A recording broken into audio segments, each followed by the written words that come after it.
Ayu's removal as part of the G5 expressed support for the move, while accusing Ayu for the party's failure in the 2023 elections.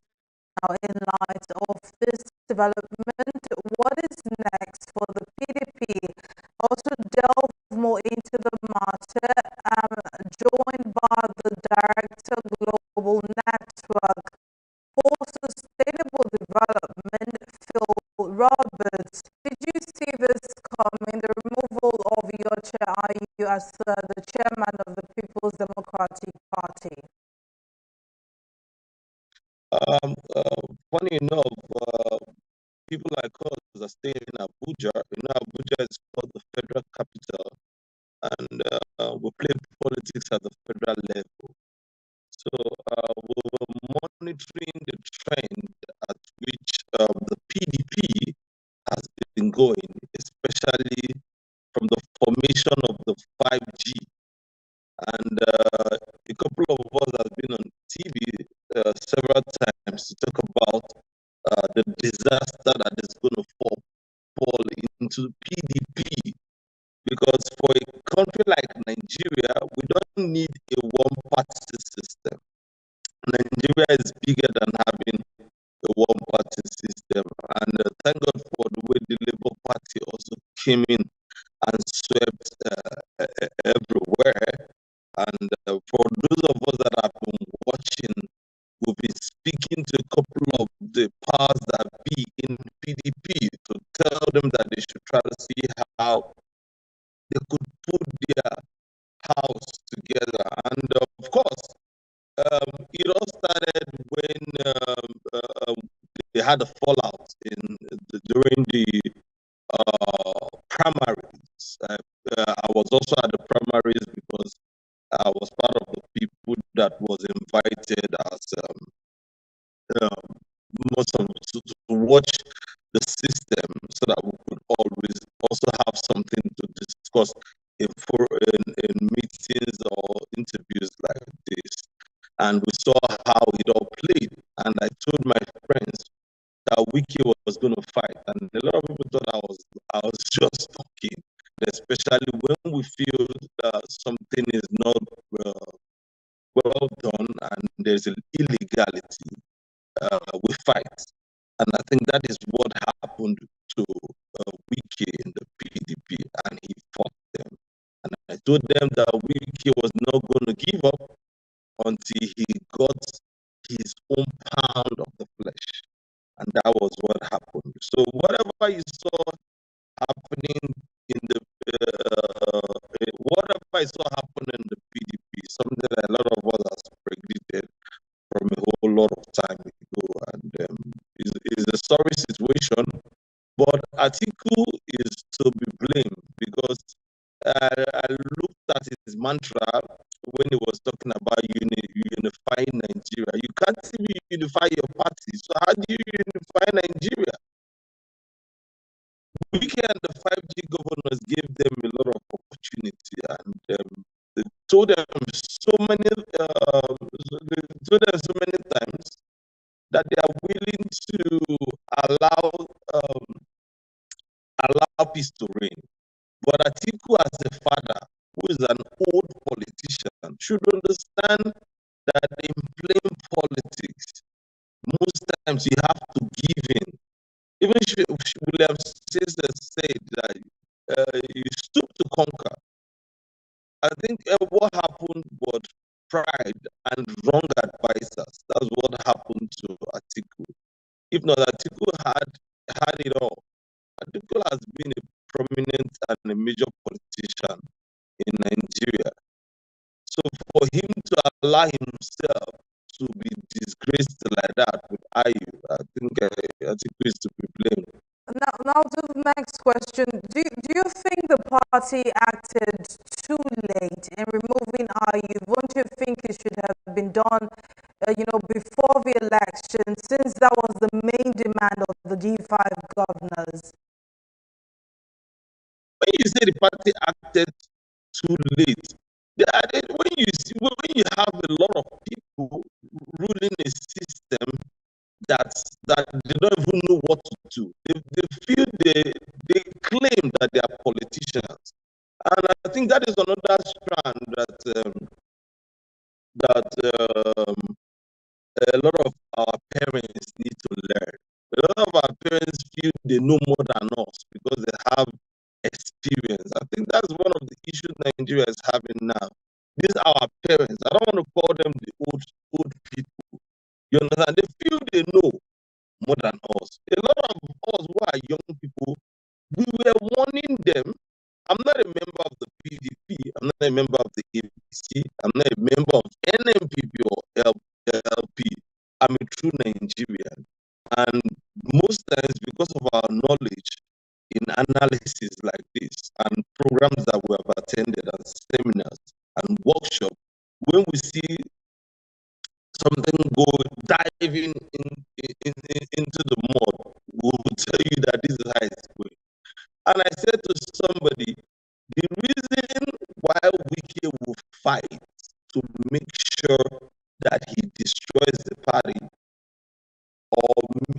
is because he feels that Atiku took that thing from him. And don't forget what Tambuwa did to Wiki was a serious betrayal. Because of the way Wiki held Tambuwa to high esteem. So Wiki was fighting three things.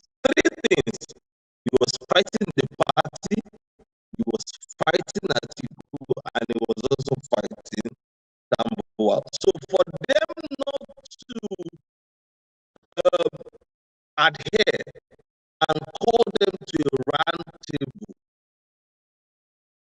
that was the first mistake they made. That time that all those issues were happening, the party should have called Wike to order with his 5G, as long as he had the strategy to go and put up a set of people, and they call themselves the 5G governors. They should know that this guy's strategy was going to work for him. They should also know that this guy was not going to give up. That was the signal he gave them to let them know that I have taken a chunk from you. For him to take away 5 states, you ask yourself, what's wrong with these people? Somebody took 5 states from what you already have, and you feel he's a non-entity, you feel he's a nobody, then that means the people who are ruling the party I don't want to use a couple some kind of words that are not good for TV, but it just shows the level of understanding of the people we have at the helm of leadership. They should have done what they have done now by suspending IU. They should have done a long time ago to keep the party in unity, because everybody's attention or everybody's where everybody were looking at is they were looking at how do we win this election. So if a national chairman cannot design a strategy to win the election, then that means he's not due. It shouldn't be in any helm of affairs. And somebody posted something yesterday, like a profile of IU, some of the allegations on him, criminal cases, how he was even impeached in 2003. And I read through all of that, and I said, and PDP brought him back to come and lead PDP. And he even left the party at a time, at some time ago. And PDP brought him back now. So it shows that there is greediness, selfishness. A couple of people wanted IU there because they wanted him to play their script. And look at how the team went. So I feel sorry for the PDP but I think it has also given rise to a new movement and a more democratic party, which is the Labour Party. So maybe in the next election, maybe what we are going to be seeing onwards is going to be Labour Party, NMPP, and the APC. PDP is dead. I'm sorry. Well, with all of this crisis rocking the PDP, the party accused RU of, anti-party activities, but isn't Wike guilty of the same thing, considering that he openly campaigned against his party's candidate during the presidential election and even dared his party to come after him? Would you say he's also guilty of the same thing?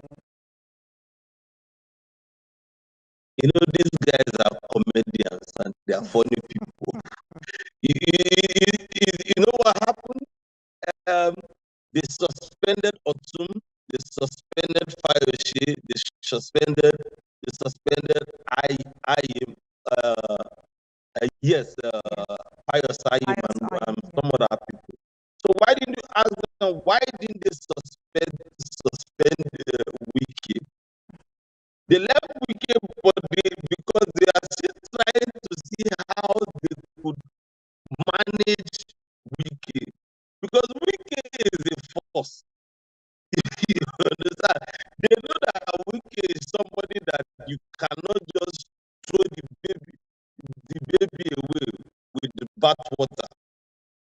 For Wike's case, Wike is the baby and himself is the bathwater. He baths and swims in that water of trouble.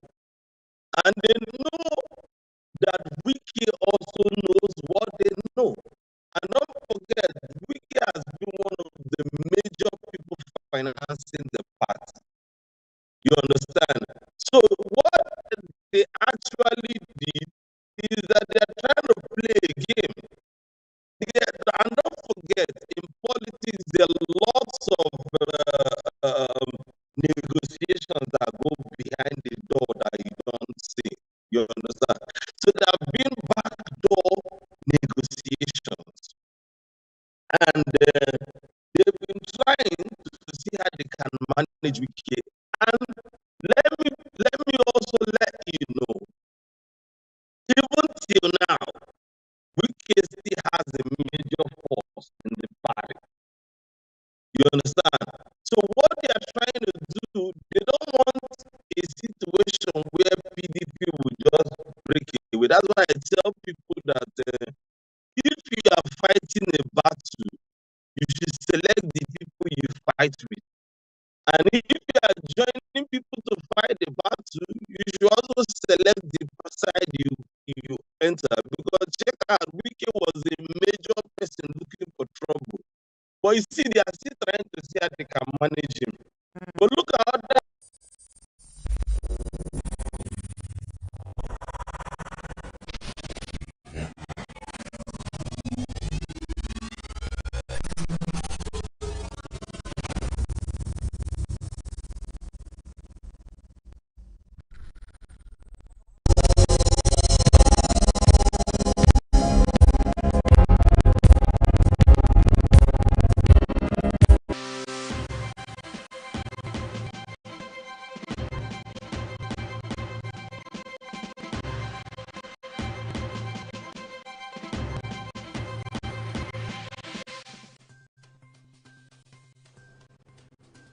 Thank you for joining us again on the newsroom. These are the stories we're following at this time.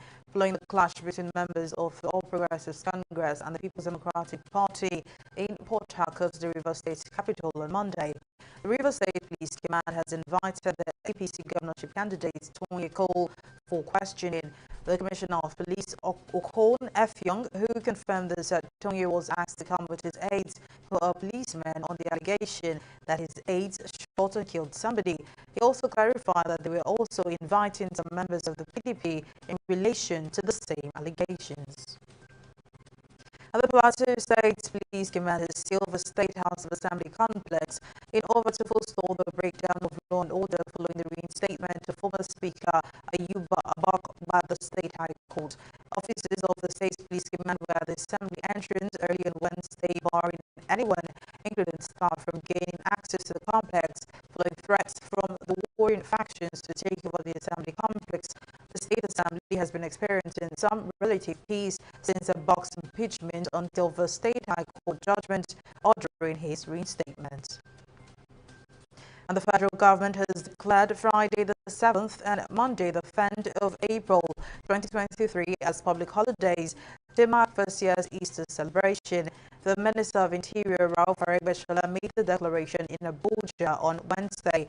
Aregbesola, in a statement signed by the ministry's permanent secretary, urged Christians to emulate the virtues of sacrifice, togetherness, forgiveness, and kindness, which were attributes and practices of Jesus Christ as exemplified by his ministry on earth. The minister called on Christians and all Nigerians to use the occasion of this year's Easter celebration to pray for an end to the security challenges in parts of the country. And amid rising COVID-19 cases in India, Union Health Ministry Mansukh Mandaviya has said the Omicron sub-variant, which is circulating in the country, has not led to the increase in hospitalizations, and there is no need to worry. The COVID cases in India have seen an upward trend in the past few days, with the daily fresh infections ranging between more than 2,000 to 3,000. According to the Indian Health Ministry, daily positivity rate on Wednesday was at 6.12%. Oil prices rose on Wednesday, boosted by expectations of U.S. crude inventory declines, as well as the latest output cost target set by the OPEC Plus Producer Alliance. Brent futures gained 45 cents to $85.39 a barrel, while West Texas Intermediate U.S. crude was up 40 cents to $81 a barrel. The rises came as an industry report showed U.S. crude stocks fell by about 4.3 million barrels by March 31st. And the U.S. Centers for Disease Control and Prevention has released an advisory regarding the fatal virus for all travelers going to Guinea and Tanzania. Reports of 2 consecutive outbreaks of the Marburg virus in Africa have raised the alarm. Last week, the World Health Organization called on the Central African country of Guinea to report cases of the Marburg virus owing to fears of more widespread contamination than previously thought. And in sports, the federal government has officially approved the recognition of mixed martial arts as one of the national sports federations under the control and supervision of the Ministry of Youth and Sports Development. The Minister of Youth and Sports Development, Sunday Dare, disclosed this in Abuja, revealing the approval which was granted on January 11, 2023, followed a series of interfaces between the Federation's board and the Ministry, while calling on the Federation to work towards discovering and developing talent from the grassroots that urged them to take the game to a world-class status. That's the latest from the newsroom. Thank you for staying with us. I am Mary Cannon.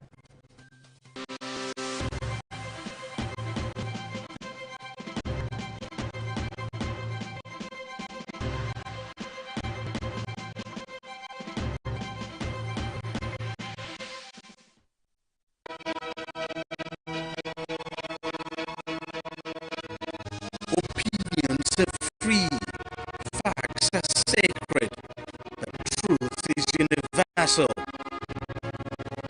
How, in practical terms, can we, for instance, de-escalate the tension?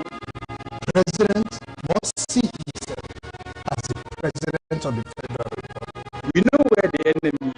3 places, the Lake Chad Basin, the border area between Nigeria and Cameroon, and then the Sambisa Forest. On TV360, we give you a complete dose of everything. Opinion, facts, and undiluted truth. I hardly believe what politicians say in this part of the world. The new Nigeria is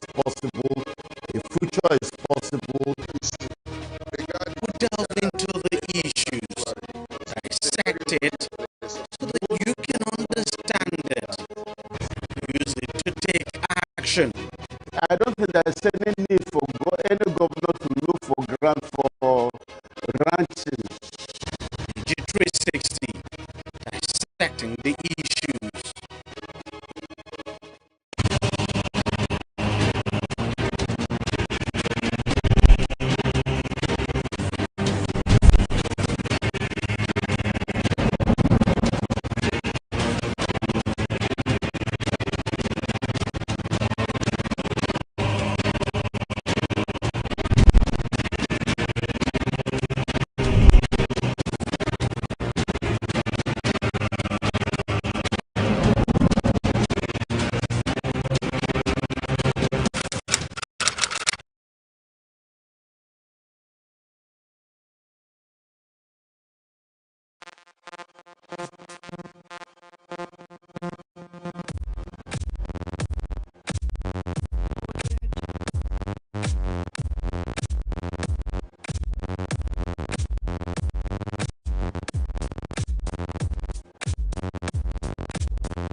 Nominated as the chairman of craftsmanship by the college management in 2018.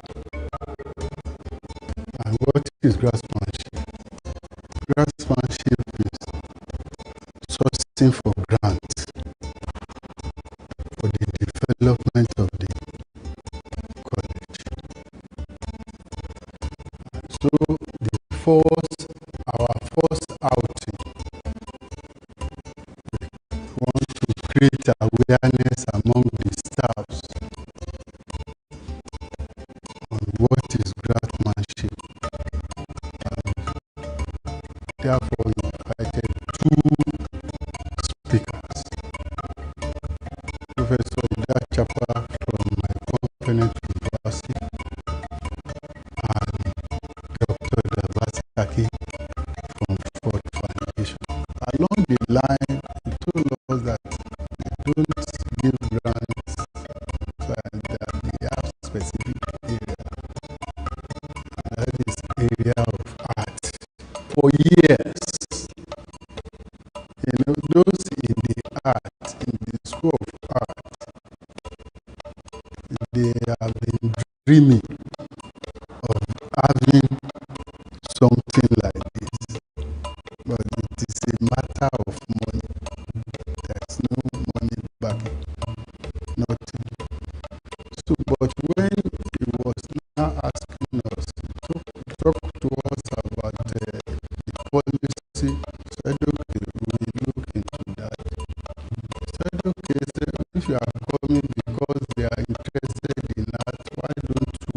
join it with an exhibition of sexual harassment. I said, that's all right. He now told us that one will not fetch us much. That, okay, the college, since the inception of the college, 1947, we have Department of Art. Later, it metamorphoses into School of Art. Do we have a collection center for all the arts? We said no. Said, well, what of if you have a mini museum? Said, okay, that's a great idea. Now asked us to go and write proposal. So we left that place. So we rub mind, we write, we send to him, did some correction, he sent it back to us. But along the line, we found out that we cannot do it alone because we are science-based. So we need somebody that is fast in that. And that was how Dr. Rimolade came in. And the three of us, we wrote the proposal, he helped us, we fine-tuned it, and that was how we get the grant of $100,000 for this project. But like I said, it is not this project alone. So, 3 projects. This is the major one. Then we have the exhibition and we have the policy. So on the 25th of November this year, that is when we launched it. Initially, we were just looking at a program where we address sexual harassment in the college, but by extension, we were able to get a museum out of the whole project. And the museum was launched on the 25th of November 2020. What I could start with is that we were dealing with an abandoned space, and we had to deal with a lot of forces of the elements, which obviously we won this part. The fight continues, and our museum is in the basement space. The basement space takes more than half of the lower part of the building, so it's a large, very large space. The purpose of the space in itself, aside from the space that you already have been through, the museum actually has 3 components, where we have the display place for the works that we put up, and then we also have a research and repository section. This section is supposed to deal with future research. A lot of writing, of course, is going to start happening, and keeping a log of the information. We've been here, the school has been here for such a long time, and it has so many relationships with so many artists in the city, and we want to begin to document them. So it becomes a space where anyone that is looking for information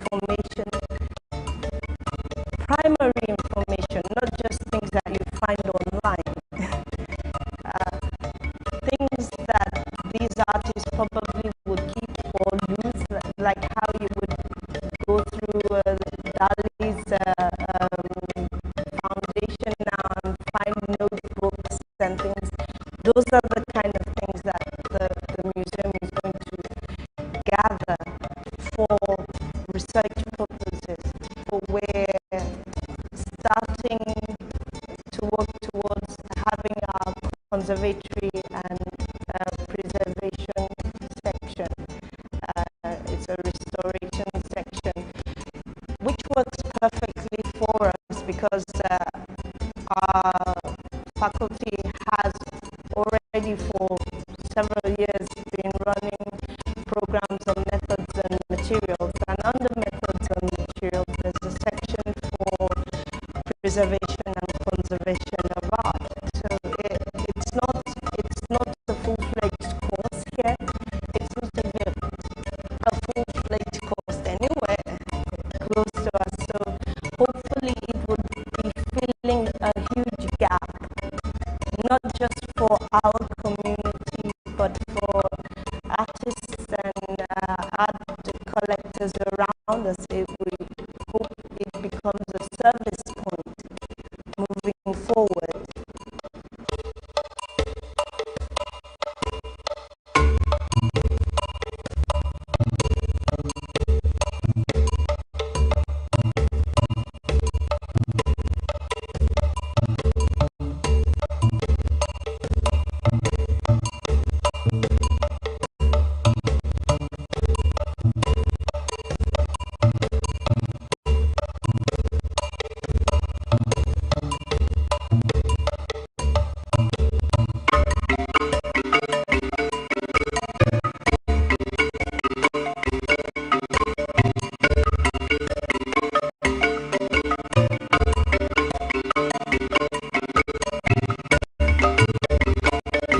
I'm very happy about this because, like you have rightly said, that I've been here for a decade.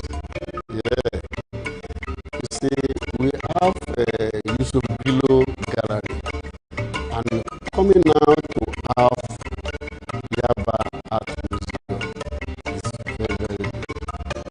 And we have to thank God for the people that sponsor the Ford Foundation for that, for this achievement. We thank God. And you see, this Yaba Art Museum is one and the first in all higher institutions in Nigeria, the first and in the higher institutions in Nigeria. As you all know, Yaba Art School is still the best. So we are coming again as the best to produce the largest art museum in any higher institution in this country.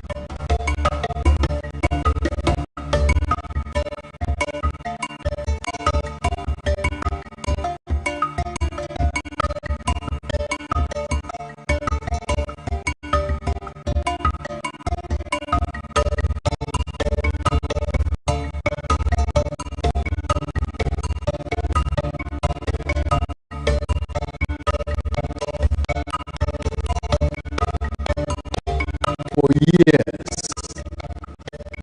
those in the art, in the school of art, they have been dreaming of having something like this.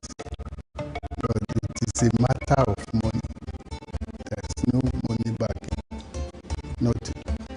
So, but when he was now asking us, to talk to us about the policy, said, okay, we'll look into that.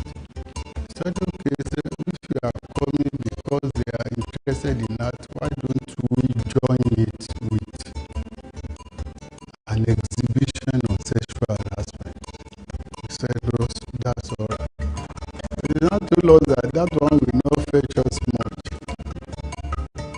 That, okay, the college, since inception of the college, 1947, we have Department of Art. Later, it metamorphosed into the School of Art.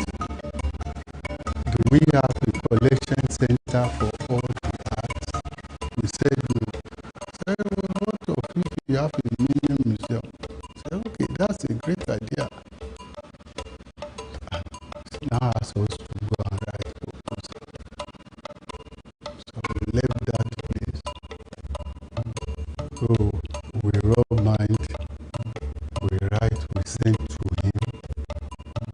Did some correction, he sent it back to us. But along the line, we found out that we cannot do it alone because we are science-based. So we need somebody that is fast in that. And that was how Dr. Rimolade came in. And the three of us, we wrote the proposal. He helped us fine-tune it. And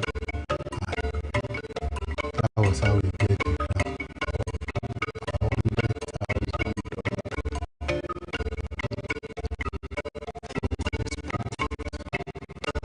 But like I said, it is not this project alone. Three projects.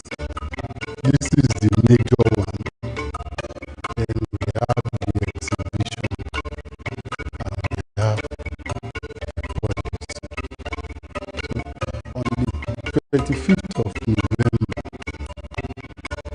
this year, that is when we launch. In this part of the world, when it comes to art school, I think Yaba Art School has been on for over 70 years, and that's quite a record. And with that, which means that her seats are all over the place globally, right? So when it comes to adding to the content of what we have in here, in fact, we're just starting, right? Because we have a lot of people, alumni outside there that are willing to actually have donate to this particular museum, right? And so, like I told you earlier on, constantly, we'll be having this, enriching the collection. So, because what you, like I told you, what we have, some of, students, works, lecturers, as well as supporters out there, right? If there's anything we are aiming at, it's, because we know what is happening outside there, and this is what we are ready to give locally. Now, come to the artifacts that are out there. Why do we travel out there to see those works? It's because of the way they've been packaged, and that is where, because we have a lot of, information about those things, those works, where they are, and when you see some of the promotions about them, you want to see them, right? So if there's anything, there's a question you ask whether we are ready for it. I want to say here in Yaba College of Technology, we are even ready, right? In the sense that the kind of space we have, the kind of packaging we are ready to give works in our collection, certainly it will compete favorably with what you have outside there. Because the fear, as far as I'm concerned, regarding artifacts out there, it's because people troop out there to look at them because of the way they've been presented, the way they've been packaged, right? And if such works are, eventually repatriated, how are we sure that they want to? Because what they've done, that has added value to them. Once they bring it out there, if we are not careful, right, knowing the Nigerian thing, we might decide that we might discover that those works will lose their value, right? So it's now up, the onus is on us game regarding packaging, adding value to that. And I want to tell you, people want to, wherever they are, they want to come down here to see those works, because whether you like it or not, the venue most times makes the event, right? So it's about where do you have the work. You don't just repatriate them and just put them somewhere where nobody cares for them, right? So these are the things we are ready to do in Yaba Art Museum, and as you can see, we're just starting. You ain't seen nothing yet.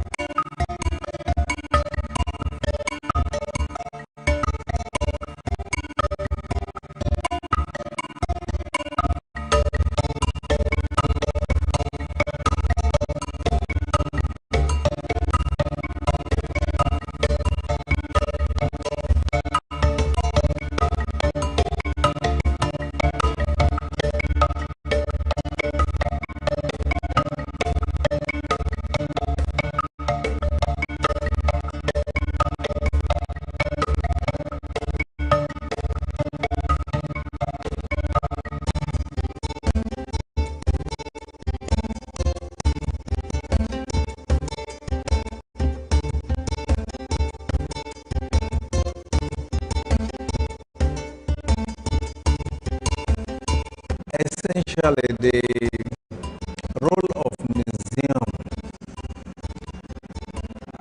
is so very important to every household, to community, to the city, the country, and the world at large. The museum is a point where you keep the treasures, the family treasures, the community treasures,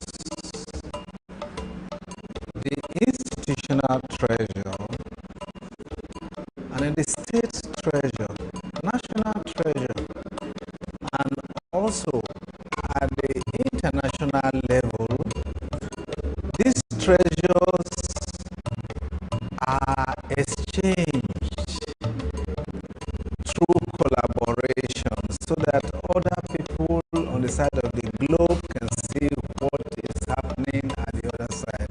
But most importantly, the museum provides a historical documentation of the evolution of a people, how they reasoned some time ago, how they were able to advance technologically, and the rest of it. It can be read from the artifacts and the works that are available. Museum is not a profit-making institution, so to say.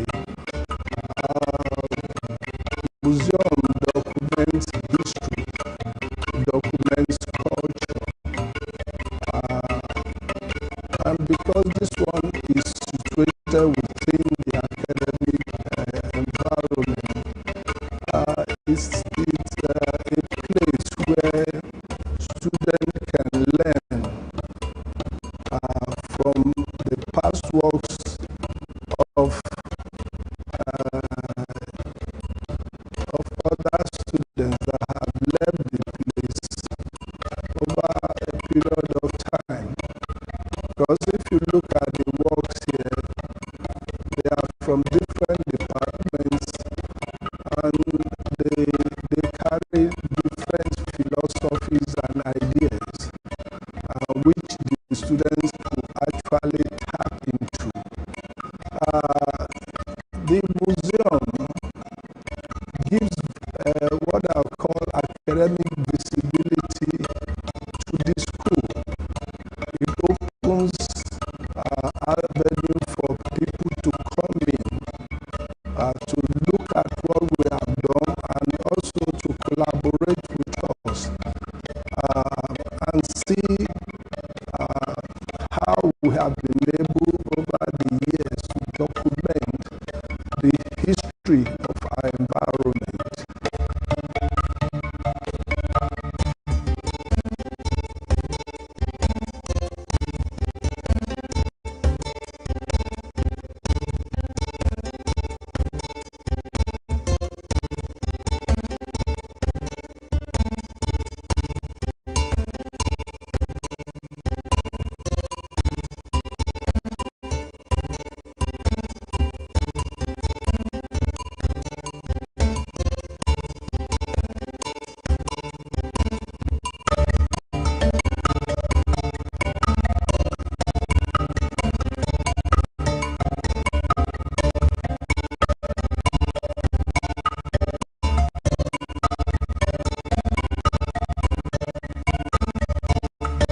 And you find that now that you have this museum here, it's already attracting economic business environment, which is the characteristics of every museum anywhere in the whole world.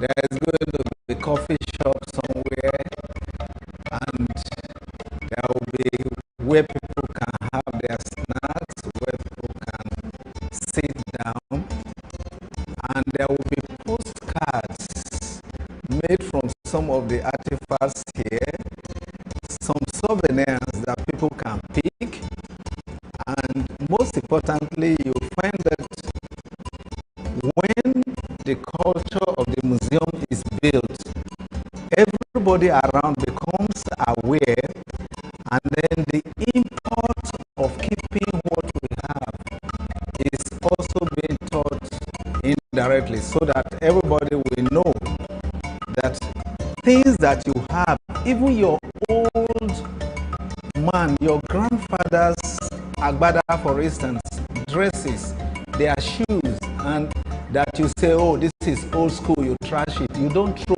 anything away. These are things that can speak for that community.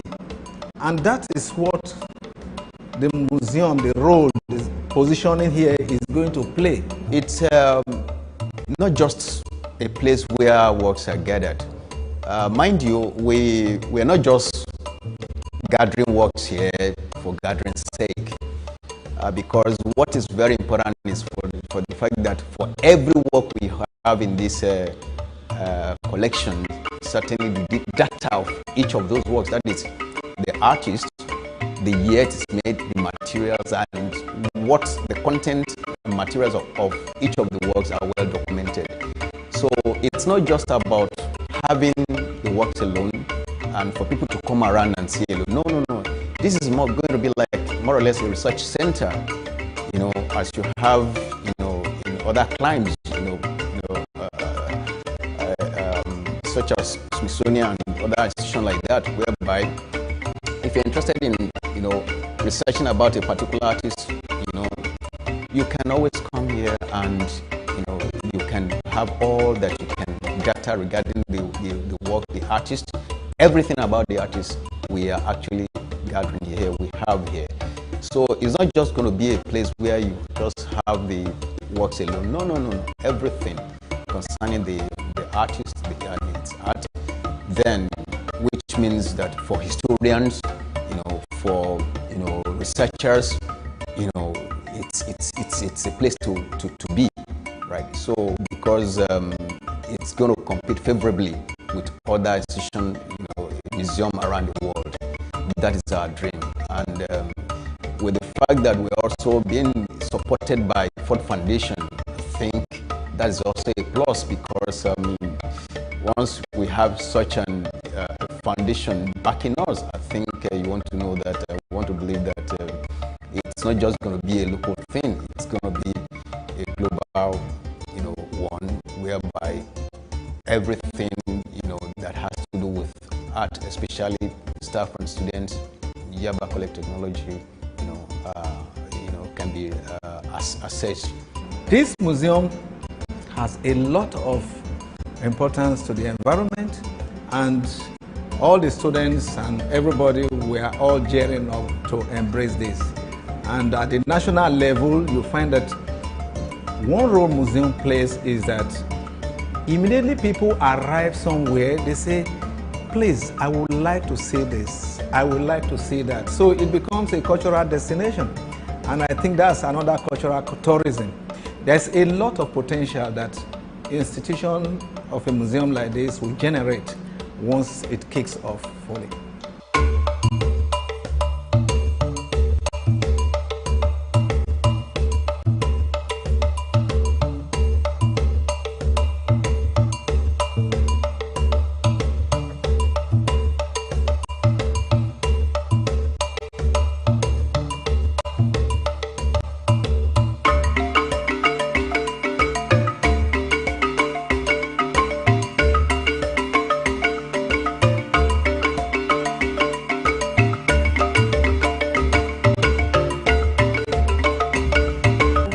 thing about art is that it finds its way to insinuate itself into every single aspect of what you do, consciously or unconsciously.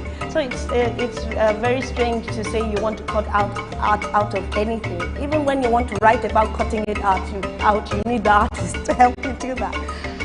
But then when you talk about sponsorship or support, I think the first thing I should say, this is a federal institution, and we've been so fortunate with the rector that we currently have in the institution.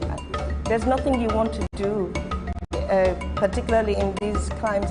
If you don't have political will, nothing is going to happen. But then the rector has championed the cause with so much energy and supported it at every turn. So I think that is a positive thing because he works for the government. Most of the work say that some of them, they are unknown. You see, you know how many years back, I've been lecturing over 20 years ago. And where we are sitting down, here we have Laraigi. She is based in London, and we have a lot of lecturers here that are based in America that they send in their works. For those that we cannot, we cannot pick up their names, we will send photographs and say who their classmates. We will look for their classmates that can identify the owner of the works. So that's why we are still working.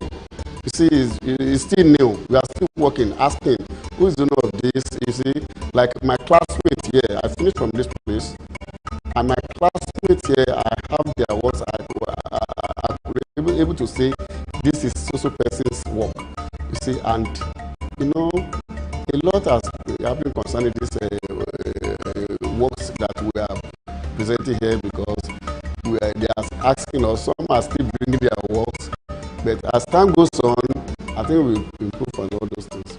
When you look at the Benin bronze, the Ife terracotta, the Igboku, and the Nok culture, you are able to now say, okay, at this point in time, you mean there were Nigerians that reasoned and did this work.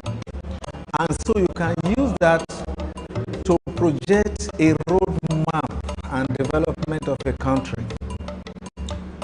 Unfortunately, we haven't seen this in Nigeria. The museum that was built during the colonial era is just there.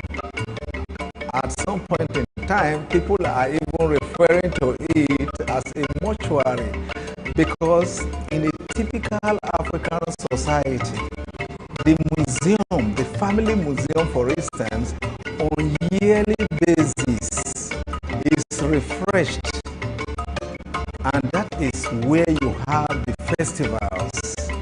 And when you have the festival, you find that the artifacts or the collection or the achievement for that particular year is deposited at the museum, and that is building history. And so when you look at all these artifacts, you are able to record the number of years. You are able to talk about dynasties. You are able to talk about at what time what happened. And that helps people to be able to come out with a growth pattern that will inform you to plan even for the future.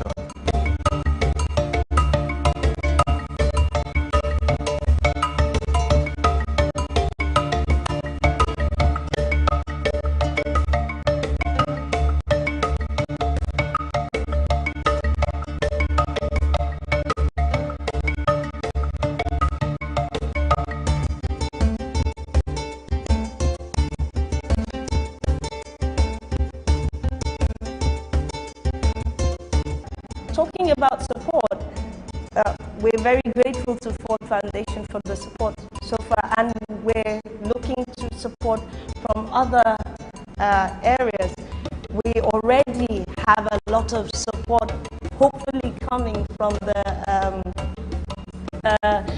Lagos State Council for Arts and Tourism.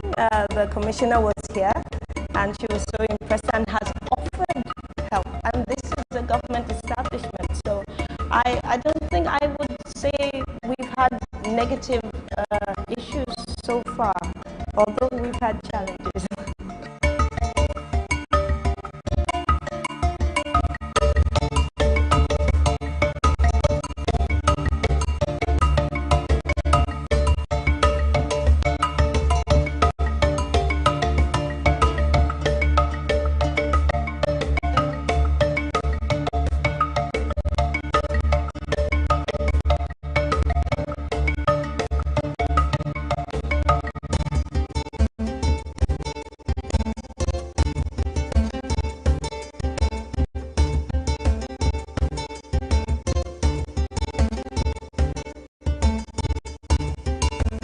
I must emphasize that we are a work in progress.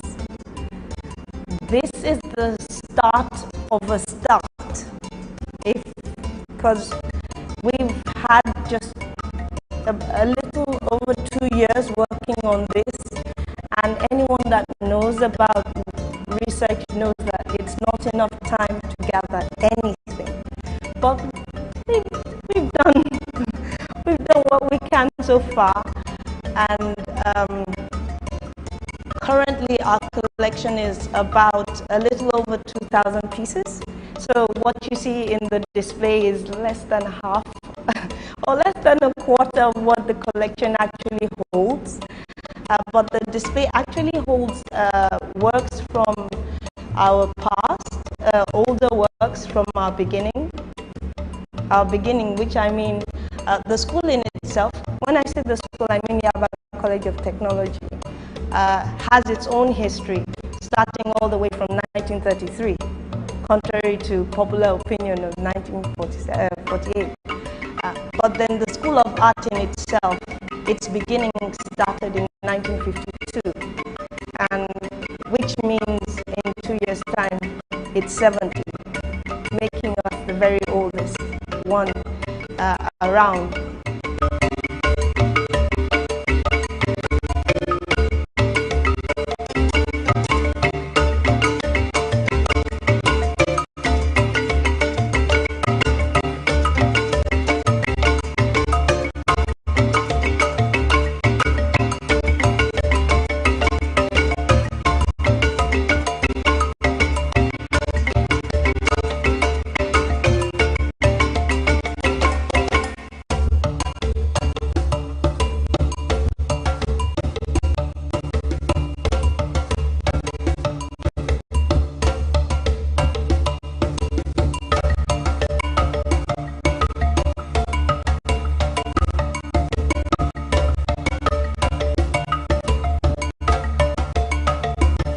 We are Nigerians, and problems, challenges that are peculiar to us, we know them, right? So, and also,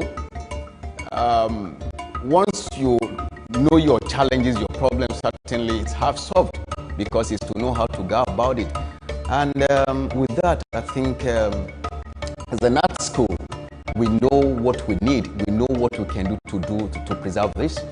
And certainly the need for us to also, take the right step in assessing this, in doing this. All these have been, have been planned out, and we're working on it. So we know that we have a job to do here, and first is the care for the artworks, because they must be maintained at a particular temperature, right? First, the museum, this particular space, we know what we went through to be able to, secure it, regarding some of the elements that we battle with, to be able to, have it the way it is today. And we are not resting on our hours. We know that there's still a lot of things to put in place to be able to, keep it going. Because, like you rightly observe, yes, in Nigeria, we know that down to except air that is free to us, every other thing, you just have to fight for it. So as an institution, or as a museum, certainly all these are being worked out so that we don't just have, it will not just, seems as if we are just a flash in the pan. No, continuity maintenance is very, very key, and we are seriously working at that, and I want to believe that very soon we're still going to invite you. We discover that because every now and then we want to keep on, improving on what we have. We don't have all yet, right? Because yes, we have this space. No, it's just about this space. There are lots that we still need to do regarding the work, because it's not just about this space, but about the content, right? So which is very important. And we're talking about the content, you're talking about the preservation. These are the things. If we've been doing it for other, around the world, why can't we do it for ourselves here? So we are aware of these challenges, and headlong we are battling it.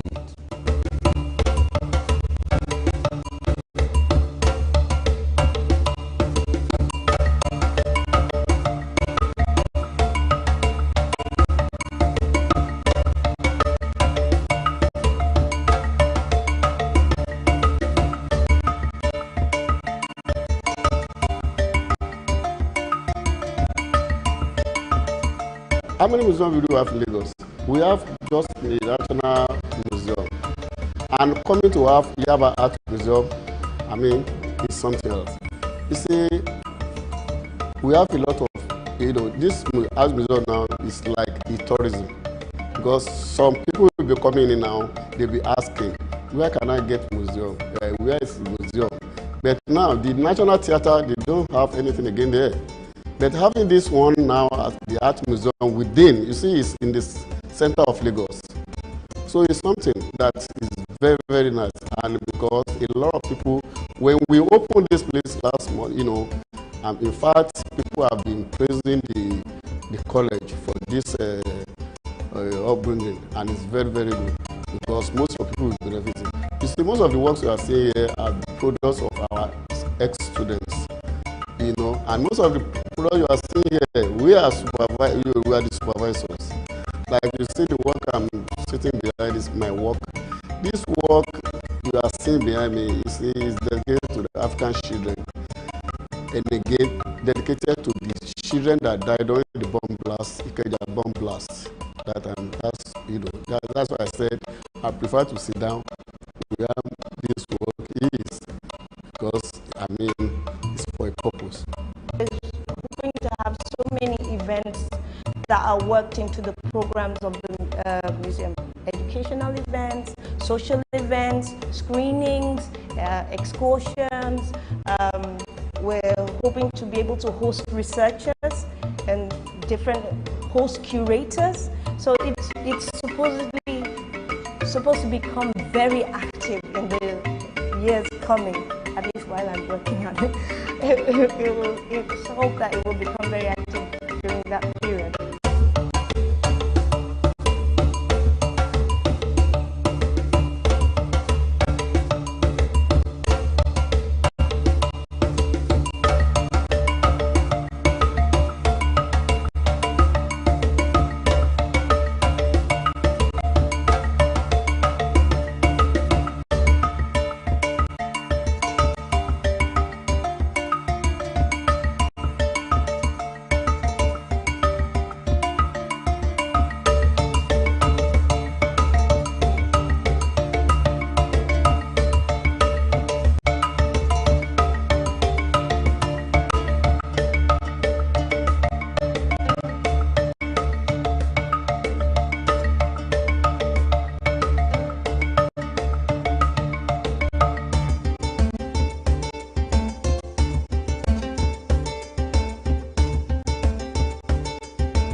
The first time I was here to locate the Ghanaian cane weaving community, a Nigerian told me point blank that these Ghanaians would steal my money.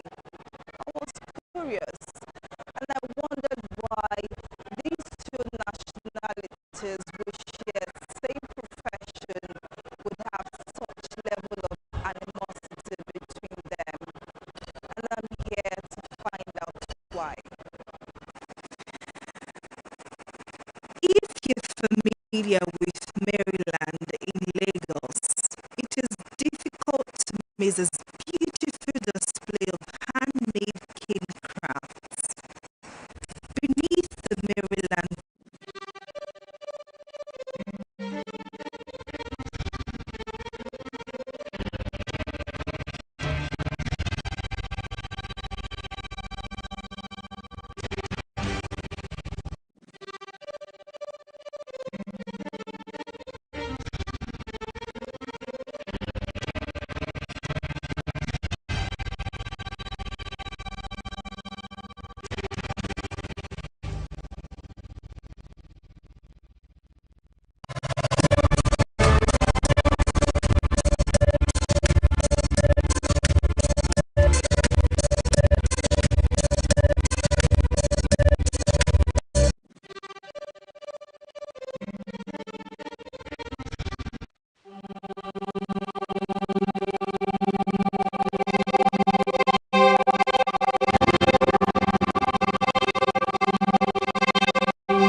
seaters, house decor, as well as baskets of all shapes and sizes are sold here.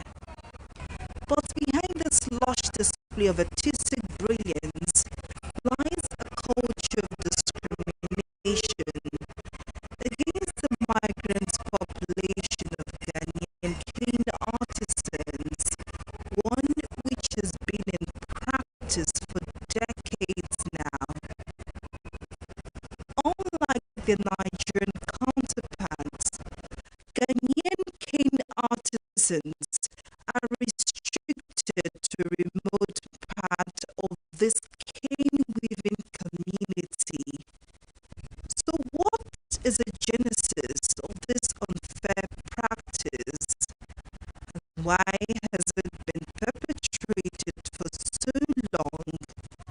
To find out, we paid a visit to Monkey Village, just behind the Maryland cane weaving community, where the Ghanaian cane weavers live and work. This is Monkey Village, right here in Mende, Maryland, Lagos, Nigeria. In what appears to be the outback of the area, Ghanaian cane weavers are not allowed to venture beyond these parameters, while Nigerians are allowed to display their products. Ghanaians serve as laborers who manufacture these cane products for a fixed price. 54-year-old Adeyemi Bolarinwa concentrates hard as he weaves his baskets. His callous hands work deftly, and in a matter of minutes, he finishes one of his orders. Bolarinwa's father is Nigerian, but his mother is Ghanaian. Despite his being a Nigerian, Bolarinwa cannot sell his products directly to buyers. He can only sell to a group of Nigerian cane weavers, who in turn sell directly to customers. It's a rule among the Cane Weavers Association here which restricts non-Nigerian cane weavers from dealing directly with customers. They brought some job for one Nigerian man, according to the history from 1986. Then the man delayed the job, and they saw another Ghanaian man. They went to, as a Sheraton